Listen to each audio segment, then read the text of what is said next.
TB સામેની ભારતની લડાઈ વધુ મજબૂત બની છે તેના પર ભાર મૂકતા પ્રધાનમંત્રી નરેન્દ્ર મોદીએ 100 દિવસની વિશેષ ઝુંબેશ શરૂ કરવાની ઘોષણા કરી, જે અંતર્ગત ગાંધીનગર મહાનગરપાલિકા દ્વારા અલગ અલગ જગ્યાઓ પર આરોગ્ય શિબિરનું આયોજન કરી દર્દીઓનું સ્કેનિંગ કરવામાં આવી રહ્યું છે। આંગણવાડીઓ અને અર્બન હેલ્થ સેન્ટર પર એક્સ-રે પાડીને દર્દીઓની ચકાસણી થઈ રહી છે। ગાંધીનગર સેક્ટર 24 આંગણવાડી ખાતે આ શિબિરનું આયોજન કરવામાં આવ્યું।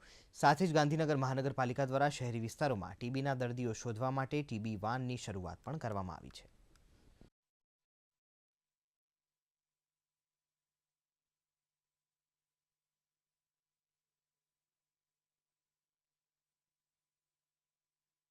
ટીબીના દર્દીઓ સાથે સંપર્કમાં આવેલા લોકો અને જે વનરેબલ છે એ બધા તમામ લોકોનું અત્યારે હેલ્થ સ્ક્રીનિંગ અહીંયા ચાલી રહ્યું છે। હેલ્થ સ્ક્રીનિંગમાં જે પણ દર્દી હશે તેને અથવા જે પણ માણસો છે તેમને કોઈ પણ ટીબી અંતર્ગત લક્ષણો જણાશે તો તેનો સ્પુટમ અથવા તો તેનો એક્સરેની તપાસ કરવામાં આવશે।